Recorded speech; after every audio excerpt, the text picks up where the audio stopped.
Jangan lupa subscribe channelnya Abdul Ma'ruf.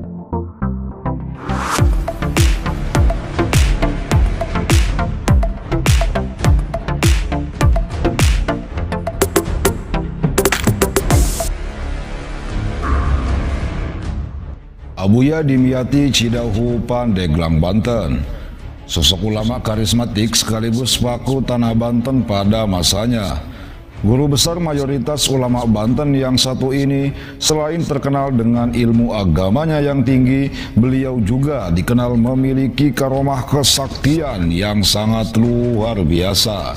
Tak heran jika beliau sangat tersohor hingga penjuru dunia, bahkan namanya dikenang serta ditulis dengan tinta emas oleh sejarah hingga saat ini. Beliau adalah sosok ulama yang cukup sempurna dalam menjalani kehidupan agama. Beliau tak hanya praktek dalam ilmu syariat, namun juga setiap hembus nafasnya selalu diisi dengan kehidupan tasawuf. Tak heran jika beliau dikaruniai oleh Allah sebuah karomah sebagai tanda kewaliannya, sehingga memperoleh derajat yang sangat tinggi di sisi Allah Subhanahu wa Ta'ala. Bahkan para ulama mengatakan bahwa Abuya Dimyati adalah sosok wali kutub atau pemimpin para wali pada masanya. Berikut beberapa karomah waliullah Abuya Dimyati Cidahu, Pandeglang, Banten.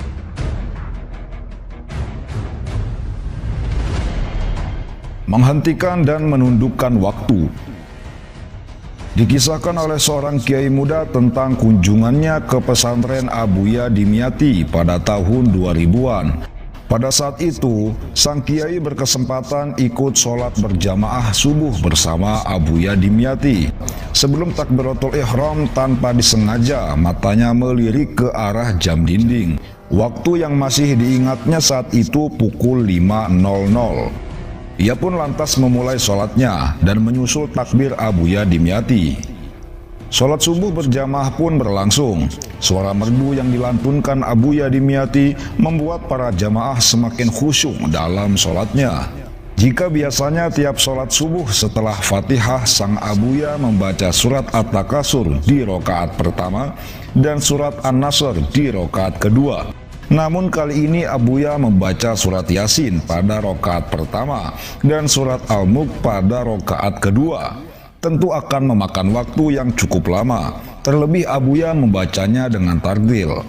Jika diperkirakan sholat subuh akan selesai dengan memakan waktu 30-40 menit.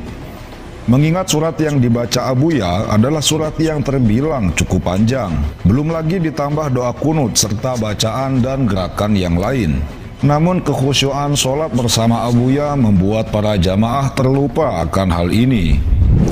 Singkat kata, sholat subuh pun selesai, lalu sang kiai muda tadi kembali menoleh ke arah jam dinding. Ia pun terkejut dan kagum, ternyata saat itu masih pukul 5:04. Luar biasa, sholat subuh yang seharusnya memakan waktu 30-40 menit, namun selesai hanya dengan 4 menit saja. Itulah seorang waliullah. Untuk seorang arif billah, tak akan ada yang mustahil atas kehendak Allah Subhanahu wa Ta'ala. Bukan beliau yang tunduk kepada waktu, namun waktu yang tunduk kepadanya.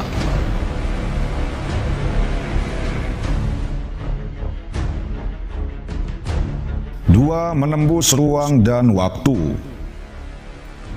Dihikayatkan, suatu hari seorang kiai dari Jawa pergi ke makam Syekh Abdul Qadir Al-Jailani. Kiai tersebut merasa sangat bangga karena kehendak Allah yang menuntunnya sehingga berkesempatan ziarah ke makam Syekh Abdul Qadir Al-Jailani. Sebab jarang kiai dari Indonesia yang berkesempatan berkunjung ke makam rajanya para wali ini. Setibanya di makam Syekh Abdul Qadir, ada seorang penjaga makam yang bertanya padanya, "Dari mana kamu?" Sang kiai menjawab, "Saya dari Indonesia." Mendengar jawaban itu, penjaga makam pun berkata, "Oh, setiap malam Jumat ada seorang ulama asal Indonesia yang rutin ziarah ke sini. Setiap orang itu datang, semua penziarah lain diam untuk menghormatinya. Ketika orang itu mulai membaca Al-Quran, barulah penziarah lain melanjutkan bacaan mereka masing-masing. Mendengar hal itu, sang kiai kaget dan berniat untuk menunggu sampai malam Jumat, karena penasaran siapa sebenarnya ulama Indonesia yang dimaksud penjaga makam itu. Ternyata pada hari yang ditunggu-tunggu, ulama Indonesia itu adalah Abuya Dimyati, Banten. Sambil terkagum, sang kiai terus menyebut nama Allah tanpa henti. Sebab sepengetahuannya selama ini, setiap malam Jumat Abuya Dimyati selalu menjalani rutinitas bersama para santri di pondok pesantren. Luar biasa, itulah karomah seorang waliullah. Ruh dan jasadnya bisa berada di berbagai tempat dalam waktu yang sama.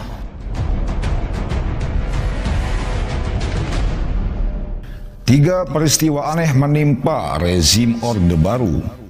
Menjelang pemilu 1977, Abuya Dimyati menyampaikan kepada masyarakat bahwa Golkar bukanlah pemerintah. Golkar sama halnya dengan partai lain yang sama-sama peserta pemilu 1977.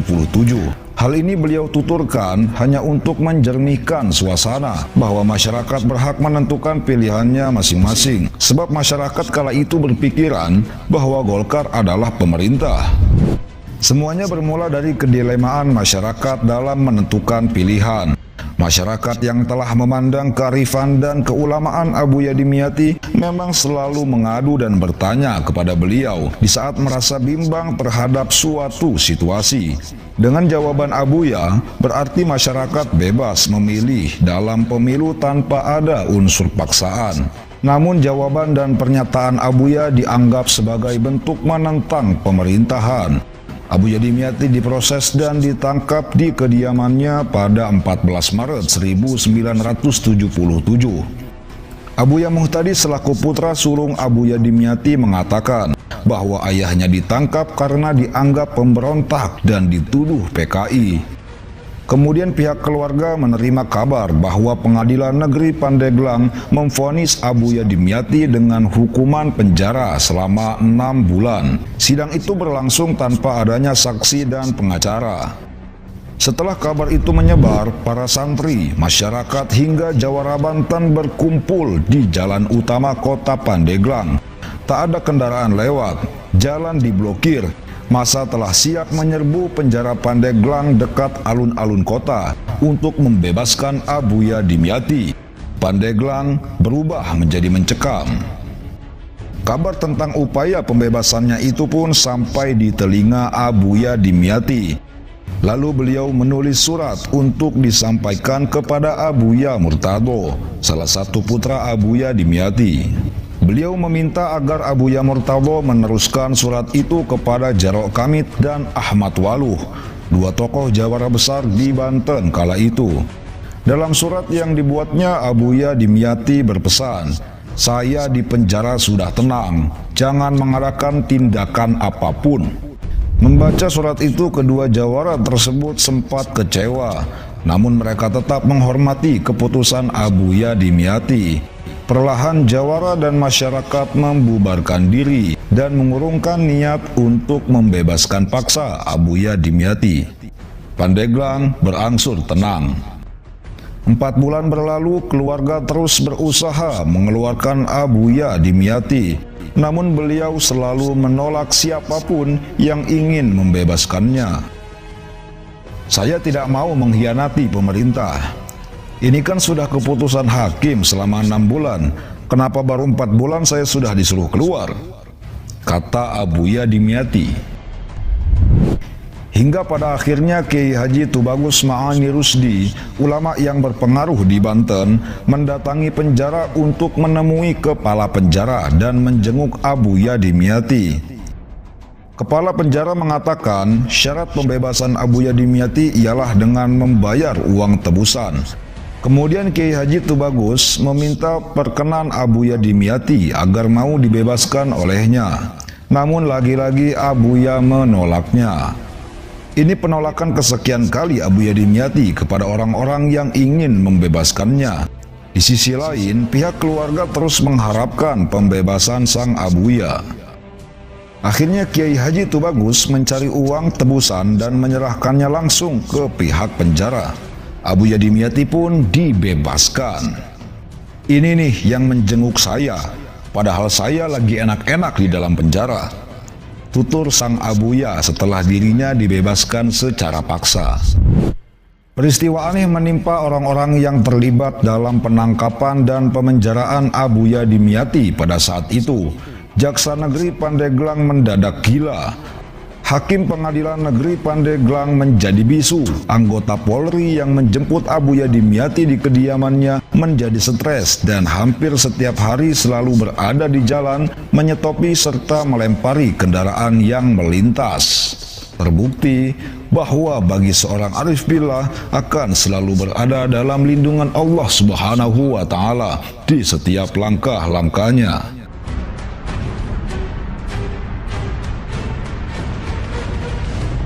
4. Memperoleh semua ijazah hizib dan kitab. Abuya Dimyati seusia remajanya memang sudah memancarkan jiwa keulamaannya. Sampai-sampai di usianya yang masih sangat muda, beliau menjadi pusat perhatian para ulama sepuh kala itu. Dikisahkan saat Abuya Dimyati masih berumur 14 tahun, beliau dipanggil langsung oleh Abuya Mukri Labuan, Pandeglang, Banten, seorang ulama karismatik Banten kala itu. Setibanya Abuya Dimyati di hadapan Abuya Mukri, beliau pun diijazahi berbagai hizib oleh Abuya Mukri. Seluruh sanad-sanad hizib dalam diri Abuya Mukri secara mutlak diturunkan kepada Abuya Dimyati. Luar biasa. Di usianya yang masih begitu muda, Abuya Dimyati sudah dipercayai untuk memegang dan menjadi penerus sanad berbagai hizib. Hal ini menandakan Dimyati mudalah yang kelak akan menjadi penerus para ulama sepuh kala itu. Ada satu kisah lagi yang lebih mengagumkan. Salah satu guru spiritual Abuya Dimyati adalah Abuya Abdul Halim. Beliau memperoleh berbagai ilmu dan pengalaman sekaligus diijazahi Thariqah Qadiriyah Naqsyabandiyah oleh Abuya Abdul Halim. Setelah sekian waktu berguru, kemudian Abuya Abdul Halim memerintahkan Abuya Dimyati untuk berguru pada Abuya Mamak Bakri atau Mamak Sempur. Abuya Abdul Halim mengutus santri kesayangannya ini dengan mengirim surat kepada Mamak Sempur. Ini santri saya namanya Muhammad Dimyati, tolong dididik sebaik mungkin agar kelak ia menjadi ulama Banten. Kemudian Abuya Dimyati pun berangkat ke pesantren Mamak Sempur dan mengaji di sana. Singkat kata, pada salah satu pengajian Mamak Sempur bersama para santri, tiba-tiba Mamak Sempur berkata pada santri-santrinya, "Sekarang semua santri keluar dari majelis ini, kecuali santri yang bernama Muhammad Dimyati dari Banten. Biarkan Abah berbicara empat mata dengannya dan jangan ada yang mengintip." Setelah semua santri keluar dari majelis, tinggallah tersisa seorang guru dan murid, Mamak Sempur dan Abuya Dimyati. Seketika itulah Mamak Sempur berkata kepada Abuya Dimyati, "Ajaztuka kulla kutubin." Saya ijazahkan kepadamu, wahai Dimyati, seluruh kitab yang sudah saya kaji dari guru-guru saya. Seluruhnya sekarang saya mandatkan kepadamu. Luar biasa. Lagi-lagi Abuya Dimyati muda diberikan kepercayaan besar. Kali ini langsung dari Abuya Mamak Bakri atau Mamak Sempur yang merupakan salah satu murid Syekh Nawawi Al-Bantani yang paling berpengaruh di tanah Jawa Barat kala itu. Wallahu a'lamu bissawab. Demikian sederet karomah Abuya Dimyati Cidahu, Pandeglang, Banten. Seorang waliullah asal Banten yang begitu zuhud dalam menjalani kehidupannya. Beliau membuat orang yang melihatnya lupa akan segala gemerlap duniawi.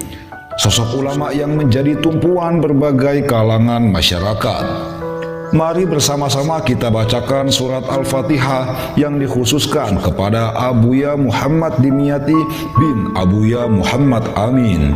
Semoga kita semua diakui sebagai murid beliau, hingga kelak Allah kumpulkan kita bersama beliau di surganya.